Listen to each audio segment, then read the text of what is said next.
once again, everybody, and thank you for joining me in the Bettor's Box. This is BangTheBook.com's MLB betting podcast for Monday, August 10th. I am your host, Adam Burke.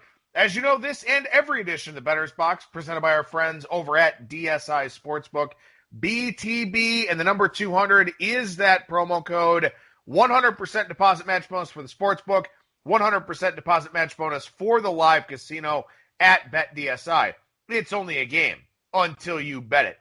Daily picks and tips piece goes up every day over at bangthebook.com. We're also covering UFC, golf, NASCAR, NHL, NBA. I'll have some first round playoff preview series for the NHL coming out here today, along with a golf preview for this week's event. What a great PGA championship we had over the weekend. We'll talk golf, NASCAR, and NHL on tomorrow's edition of Bang the Book Radio with Brian Blessing, of course, the host of Sportsbook Radio and Vegas Hockey Hotline.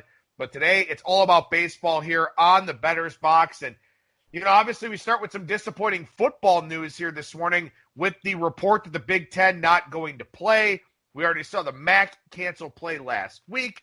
Seems like some of the other Power 5 conferences may follow the Big Ten here, may hope to play in the spring. We'll see if that winds up happening. But for right now, we're still preparing for the NFL season. Obviously, no preseason games being played or anything like that. But if you do want to sign up for the contests out in Las Vegas, Maddie and Tony over at footballcontest.com should be your preferred proxy service. They've been our proxies for a long time. They've been great to us. They are very, very reliable, very easy to get in contact with them. So Maddie and Tony over at footballcontest.com, definitely the route to go with that. And I understand that people are probably a little bit hesitant here with the fact that, you know, we don't know if the NFL season is going to go. But, of course, if the NFL season doesn't go, you know, these contests will refund your entry fees. Yeah, you still have to go out to Vegas to do it, and you have to use a proxy if you don't live in the state of Nevada. But when you look at the Circus Sports Million here for this year, 178 entries at time of recording. There's a $3 million guaranteed prize pool for the Circa Million. So right now, there's an overlay in that contest of more than $2.8 million. That number will be updated here on Monday, but still, you know, a very large overlay in that Circa Sports Million, $1,000 to enter. And if you are going to enter that contest, make sure you check out Maddie and Tony over at footballcontest.com. All right, we'll start with the Monday Mailbag here for today's show. Then we'll go beyond the box score. I'll give you a look down the lines, touch on some guys that we're already seeing some market steam on or against based on their 2020 numbers. Give you a pick for tonight and then a preview of the weekend ahead. So we start with a real quick Monday Mailbag question here. This one from our good buddy David on Twitter. Dave, a regular listener of the show, reaches out to me all the time about some great music from the 70s and 80s. David, always appreciate our chats, man. The question from him here today, with the 7-inning doubleheaders and all the uncertainty of who will play, do you think it is best just to avoid these doubleheaders altogether? I think the answer is kind of yes and no. You know, I think you have to look at these situations individually. You don't want to paint any of them with a broad brush. You have to ask yourself, when you look at these things, will both teams stay engaged throughout the day? Will both teams stay engaged for both games? You know, I think right now, probably, and we kind of saw that with the Phillies and Yankees. The Phillies maybe just happy to be back out there. The Yankees, you know, getting blown out in game one, hanging around in game two, winning that game in the seventh inning. But down the line, probably not. And obviously, we've got a lot of postponements here so far. You know, the teams that have had the issues with COVID, namely the Marlins and the Cardinals, but obviously the teams that they were supposed to play against as well. So as we get deeper into this whole thing and the playoff picture is starting to take shape a little bit more, you can seriously ask yourself, you know, will both of these teams be motivated? And I think you will find some scenarios down the line where both teams just simply won't be motivated. One team will have a lot more to gain than another. So I think that is something you can take a look at here as we go down the line a little bit more with this season. But for right now, I think both teams are still pretty engaged. You know, there are only a couple of teams that are very clearly out of the playoff chase at this point in time. But, you know, too, you look at these teams like the Cardinals, for example, that are going to have to play, a lot of games in a short period of time, these doubleheaders become that much more difficult. And we'll see how Major League Baseball works out the logistics of that. But for right now, I think you probably avoid most of them. But I think as we go forward here, may have some motivational angles in play. One other thing I would mention here is that because these doubleheaders have been shrunk down to 7 innings now, those 6 outs at the end of a ball game are very important, and they can be very difficult to get. These doubleheaders do protect teams that have bad bullpens. So maybe there's an underdog angle to be had there where, teams that maybe have 1 or 2 good relievers, well, those are going to be your primary guys, at least in game 1 if you're in that position. So maybe the teams that don't have great bullpen depth do get a little bit of a respite here with the fact that these are 7-inning doubleheaders. And of course, too, you'll get the teams where their starters are already stretched out. They're capable of going 6 or 7 innings, stuff like that. So, they're difficult, obviously. And again, for game 2, more often than not, you may not know who's going to be starting game 2. And with all these bets being action this year, that's a real challenge. But I wouldn't stay completely away, but I would need a very compelling reason to play game 1 or game 2 of a doubleheader. David, appreciate the question. You can always reach out on Twitter at Skating Tripods or email me skatingtripods@gmail.com if you have questions for the Monday Mailbag. We take a look beyond the box score here, and, now that we've got some semblance of data, I mean, we still don't have statistically significant sample sizes in most cases across the board, but we're starting to get some better data with some more numbers and analysis pieces out there. And we've seen some interesting things come out over the last few days. The ball is different. The ball is dead. We know that. But we have some actual quantifiable evidence of the fact that the baseball has been dejuiced. At best, the baseball looks like the 2018 version of the baseball, where we did see home runs drop across the league. Balls just aren't carrying as much. We're not seeing the same results on high exit velocity contact. So yes, the ball is dead. It looks like this will be more of an under season than anything else. However, over the weekend, I did notice that the odds makers have started to make those adjustments. More 7.5 and 7 full game totals, more 3.5 first 5 totals. So adjustments have been made here. There may be some more value on the overs now at this point in time. But again, you're going up against a dead baseball in those situations. We've also seen an increase in shifts to left-handed hitters. I believe it was Jason Collette on Twitter who actually tweeted that more than 50% of left-handed batters are getting shifted now. The highest percentage that we've seen here so far. And again, I mean, this makes a lot of sense. Every game is magnified. Every game is more important. So anything that you can do to try and get any semblance of a competitive edge does make some sense. Also, too, I've talked a lot about the fact that guys are throwing fewer fastballs, fewer sinkers, stuff like that. The one thing about those off-speed and breaking pitches is that guys will get out in front of them and hook them. So you probably, and I'll have to wait and see if we get some more data on this, you probably won't see as much opposite field contact this season because guys are going to be facing slower pitches on average. When you get fastballs and sinkers, guys will hit them the other way. They'll be late getting through the hitting zone, stuff like that. So they'll use the opposite field. But with an increased number of slower pitches, guys are going to get out. They're going to be out in front of those things, and they're going to wind up pulling the ball. So I think what we may end up seeing here, oddly enough, is an increase in pull percentage, but a decrease in slugging percentage. And generally, when you think about doubles and home runs, a lot of times they are pulled balls because you're going to pull the ball with more authority than you're going to hit it to the opposite field.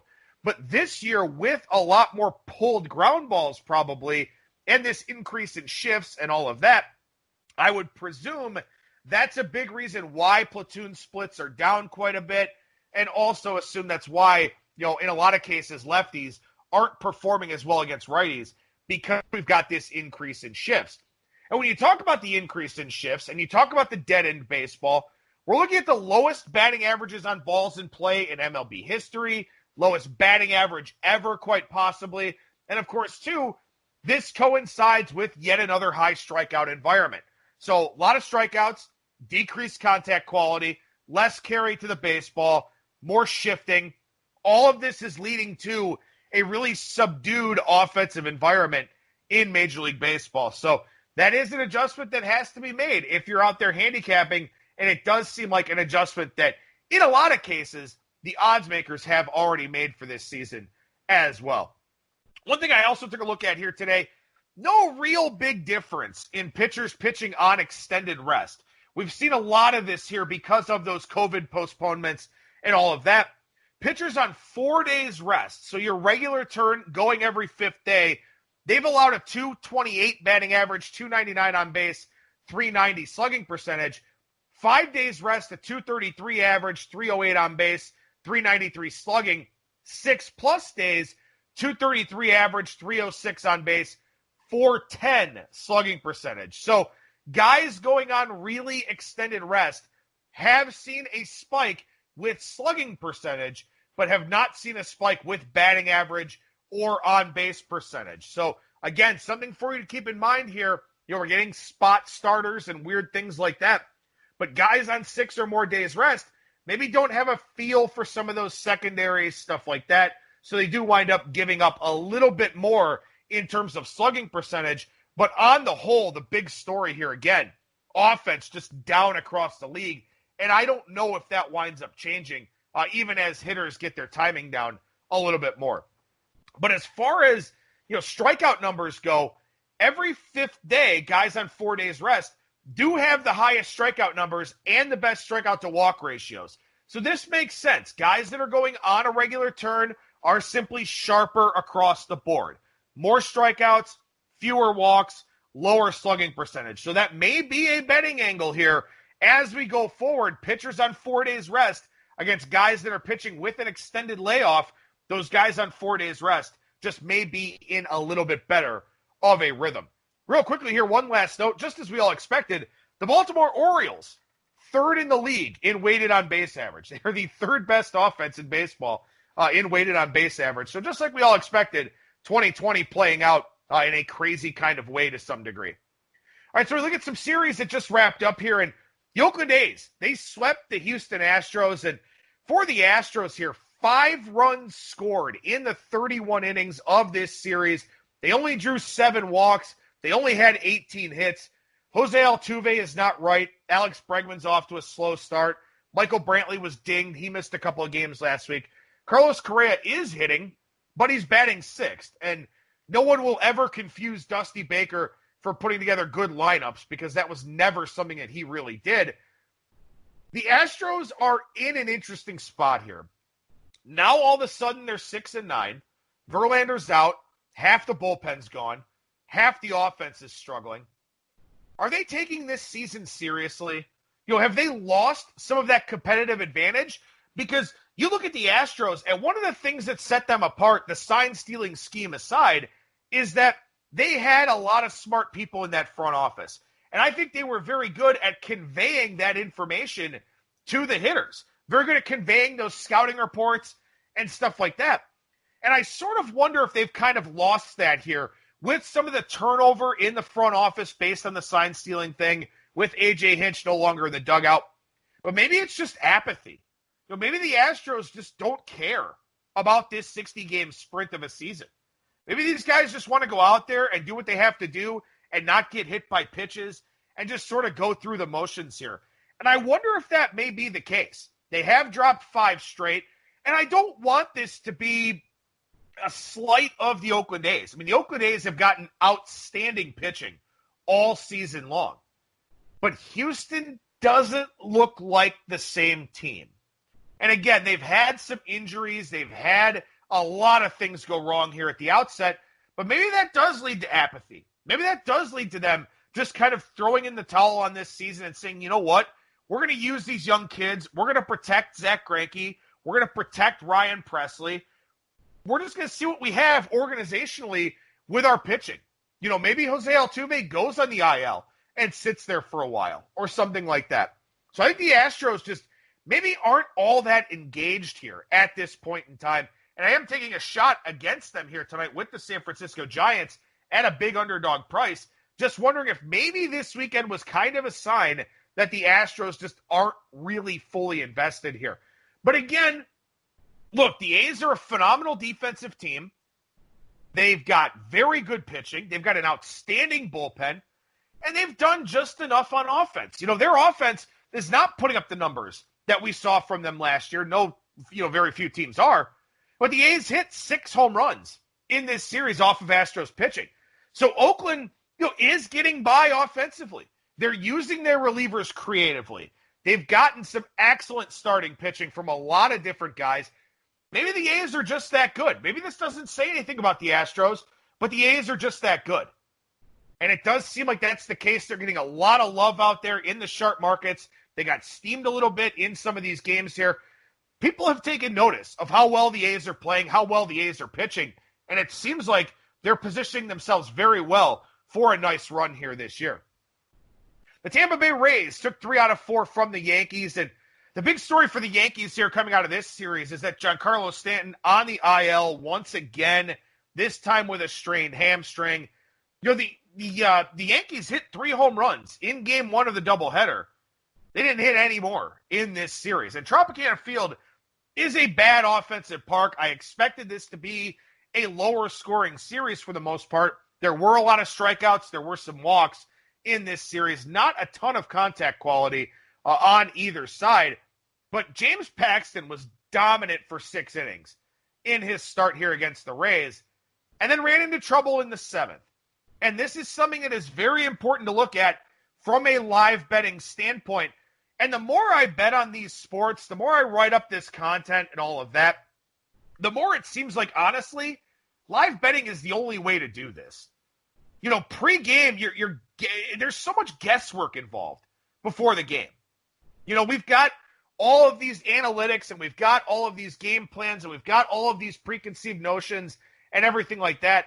But there seems to be no substitute for live betting games, for seeing things with your eyes, for seeing how the stats are playing out early on in the games. Maybe that's just the way to attack this thing now. But in any event, starting pitchers the first time through the order have held the opposition to a 211 average with a 288 on base and a 365 slugging. Second time through the order, 244 average, 317 OBP, 419 slugging. The third time through the order, 259 average, 327 on base, a 486 slugging percentage against. So in this dead ball era, in this era where, the hitters are trying to figure things out on the fly, the pitchers are trying to stretch themselves out a little bit, the third time through has been a massive departure from the first and second times through. And really, from a slugging percentage standpoint, pitchers are fatiguing. Pitchers are getting tired around that 6th and 7th inning. And hitters have actually taken advantage. So the times through the order penalty for the third time through, and we saw that with Paxton here over the weekend, that is really penal for these pitchers here at this point in time. And that will create a lot of live betting opportunities for you throughout the rest of the season, and certainly here in the short term as well. How about the Kansas City Royals? A sweep of the Minnesota Twins. Now, the Minnesota Twins are still 10-6, but over their last 13 games, they're batting .219 as a team, 298 on base, 382 slugging percentage. Over their last 7 games, facing Pirates and Royals pitching, 227, 318, 367. They hit 4 solo home runs in this series against the Royals. They had 5 home runs total. But the Twins, outside of that opening series against the White Sox, have not been a good offensive ball club. They've been winning with pitching. And there are 2 ways to look at this.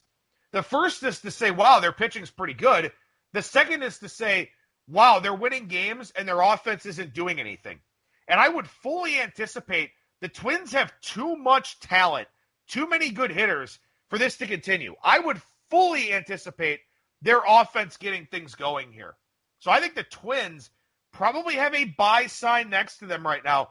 Even though they just got swept by the Royals, I think this is a team that is very clearly underachieving on the offensive side. And if they're going to get this quality level of pitching, I think there are some buy signs for Minnesota right now in the betting markets. But the Royals here, I mean, kudos to them. You know, they hit 6 home runs in the series. They've made a lot of hard contact this year. I've talked about kind of liking their offense a little bit more than I expected. And then in this series, they actually got some pitching. And their bullpen has been excellent so far this year, much better than I anticipated. And Mike Matheny's doing well too. You know, he's not pushing the starters too far. He's been putting the relievers in positions to succeed. I give Mike Matheny a lot of credit here with what he's done with this Royals ball club. But the big thing to me coming out of this series is that even though the Twins got swept, even though their offense is not hitting right now, I still think there's a buy sign because there's way too much offensive talent for this team to continue looking like this. But speaking of bullpens, and the Twins and Royals have both had solid bullpens here, let's touch on a couple of outliers. FIP and left on base percentage outliers here. We look at the best bullpens by FIP, fielding independent pitching. The A's are number 1 at 187. The Cardinals are actually number 2, but I'm going to leave them out here from a sample size standpoint. Indians are second at 225. Dodgers third, 226.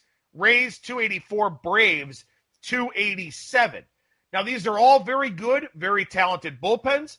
I would expect some natural regression from the A's and the Indians and the Dodgers just because they're massive outliers, you know, relative to the mean.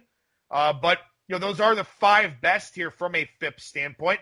The 5 worst are the Cubs at 671, the Mariners 644, Reds 611, Giants 565. The Phillies are actually fifth worst, or 4th worst, I think they are, but I'm going to leave them out due to sample size. Then the Padres at 529. So the Padres bullpen, I expected to be a lot better. They have really been a massive disappointment here so far. And again, much like the Twins at 10-6 with this bad offense, the Padres are playing well, getting good offense, getting decent starting pitching, and the bullpen, which I thought would be their biggest strength this year, has not been. So again, a team that maybe there's a little bit of a buy sign there because their bullpen should be better than it has been. But some left-on-base percentage outliers here. You know, last year, the Houston Astros had the highest left-on-base percentage at 77.6%. This season, there are 8 teams in Major League Baseball with a left-on-base percentage over 80%.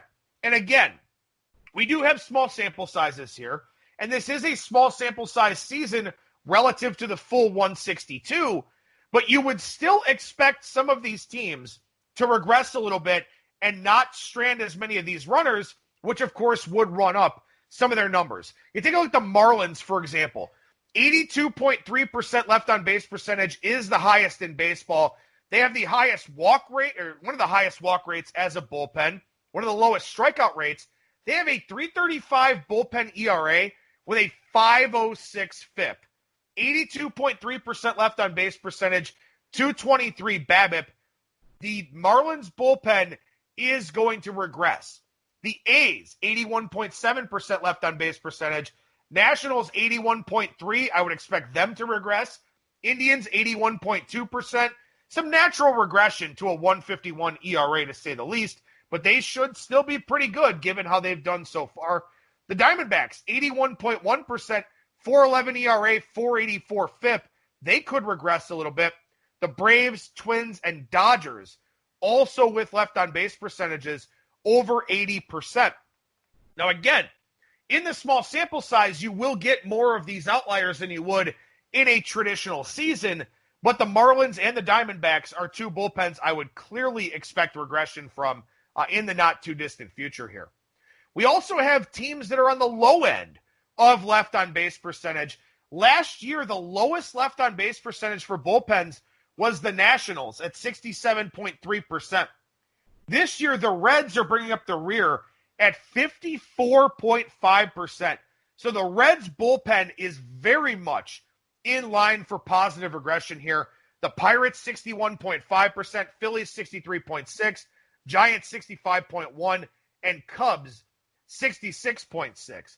So as we look at some of these teams and the luck they've had with stranding runners, there are some negative regression teams like the Marlins, like the Diamondbacks, and there are some positive regression teams like the Reds and the Pirates and the Phillies and probably the Giants. So again, looking at things from a live betting context, maybe there will be some opportunities there with those teams. For the down the line segment, instead of going through actual specific games from the weekend, I wanted to mention that we've already seen some people, it would appear, using 2020 stats to create some market steam, looking at ERA, FIP, and XFIP. Now, these sample sizes are entirely too small for people to be doing that, but I do think that it is happening out there in the marketplace. So I'm not saying that you want to back these guys. What I am saying is that I think line moves will be happening on some of these guys and on some of these teams. So if you're out there looking to scalp or middle the market, or you just want to get out there and get in front of the market, get a good number, and then decide if you want to hold that position or not, here are some guys you may want to take a look at. Matt Boyd, 9.20 ERA with a 5.29 FIP. Mike Minor, 6.89 ERA, 3.67 FIP. The thing about Mike Minor, though, is that last season he had a low ERA and a higher FIP. So he was kind of a fade guy, a negative regression candidate coming into the season. It seems like the market may view that as some normalization a little bit in his numbers. So maybe the market doesn't move on him here going forward, just saying, you know what, he was going to struggle anyway. But again, he's got an ERA that's 3 runs higher than his FIP. So maybe that will create some moves out there. I don't know, but you do want to watch a guy like that as we go forward here. Luis Castillo, 4.67 ERA, 1.73 FIP. Line moves will happen on him for sure. Tyler Chatwood, 5.40 ERA, 2.44 FIP. He's got one bad start. And that's another thing, too, is that some of these guys that have these high ERAs will have 2 good starts and 1 awful start or something like that. That's the case of Chatwood, who was awful his last time out. So that's something you want to take a look at here, too. Fun with sample sizes. You know, guys that have high ERAs have maybe pitched well twice and struggled once. So that's something you want to factor into the equation a little bit as well.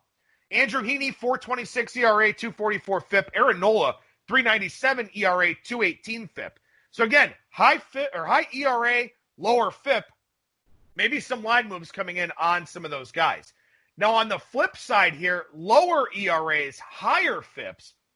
Alec Mills of the Cubs, 1.38 ERA, 4.05 FIP. Merrill Kelly, 2.29 ERA, 4.24 FIP. Lance Lynn, a 1.16 ERA and a 3.06 FIP.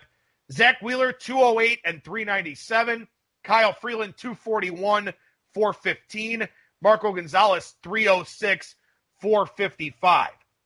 The deeper we go into this season, the more you get those low ERA, higher FIP guys, the more money will come in against them. I think Merrill Kelly is a prime example. He got faded over the weekend. The Diamondbacks still won, but I'm looking to fade him too because his contact metrics do not remotely support a 2.29 ERA. Lance Lynn, the market came in against him a little bit in his start over the weekend. Kyle Freeland, I would expect him to get faded in his upcoming start tomorrow at Coors Field. Marco Gonzalez, he's a guy that generally outpitches his FIP anyway, and guys that get the benefit of the doubt may not be as affected, but still, there are going to be some outliers here, and we may see some market moves created as a result. A pick for tonight, I like over 9 in the White Sox and Tigers game. You've got a Michael Fulmer, Daniel Norris piggyback for the Tigers. You've got Dallas Keuchel for the White Sox. Keuchel's been very good, but I don't trust ground ball guys to carry really low batting averages on balls in play. It's harder to shift right-handed batters. The Tigers have hit lefties very well. So I think Keuchel could struggle a little bit tonight. But I also think the White Sox offense should have a pretty good day. Michael Fulmer is below average. You've got Norris, who's traditionally a fly ball guy, a lefty. So some platoon advantages for the White Sox in the latter part of this game. I do like the over 9 here between the White Sox and the Tigers. And as we look at that series between the White Sox and the Tigers here for a few minutes, Dallas Keuchel and Michael Fulmer today, Gio Gonzalez, Tyler Alexander tomorrow, Dylan Cease and Matt Boyd on Wednesday. Can the Tigers keep up their offensive pace?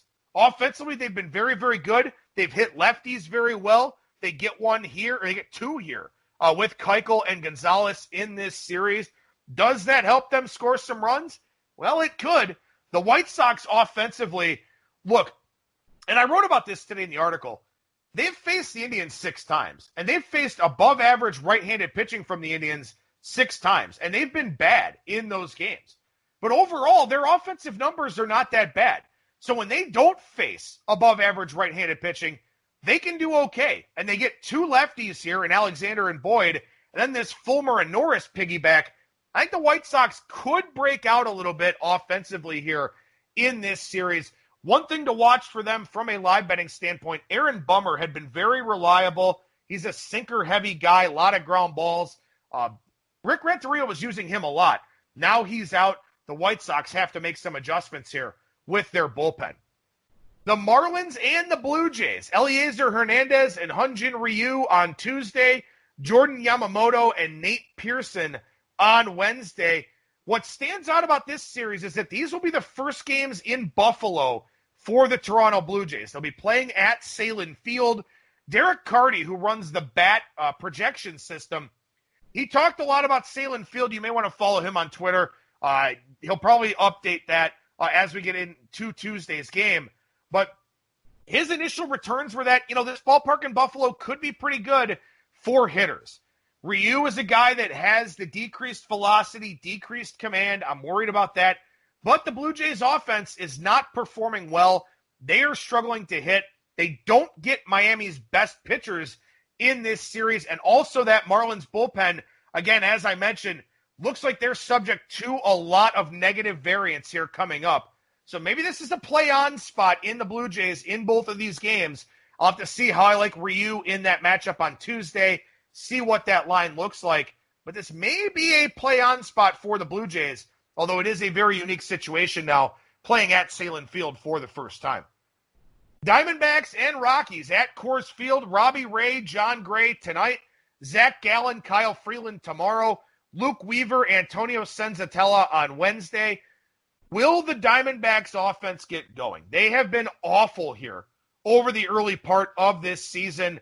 They have had a lot of platoon split plate appearances. They've not capitalized on those. They get a righty-lefty-righty here, so we'll see what they do in this series. But like I said, I would expect money to come in against Kyle Freeland tomorrow. The market likes Zach Gallen. I like Zach Gallen. Diamondbacks will get steamed on Tuesday. On Wednesday, you've got Luke Weaver and all of his hard contact at Coors Field against Antonio Senzatella, a pitch-to-contact guy that also allows a lot of hard contact. I might be on the over there on Wednesday. We'll see what happens with Tuesday's line move. But again, I do think money comes in on the Diamondbacks on Tuesday in that Gallen and Freeland matchup. Finally, the A's and the Angels here. Sean Manaea, Julio Teheran today. Mike Fiers, Dylan Bundy tomorrow. Chris Bassett, Griffin Canning on Wednesday.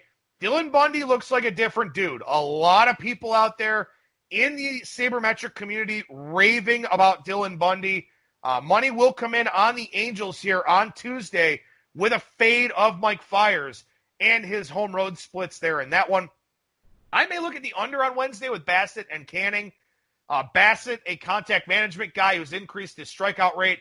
Canning, a good right-handed pitcher against a right-handed heavy lineup.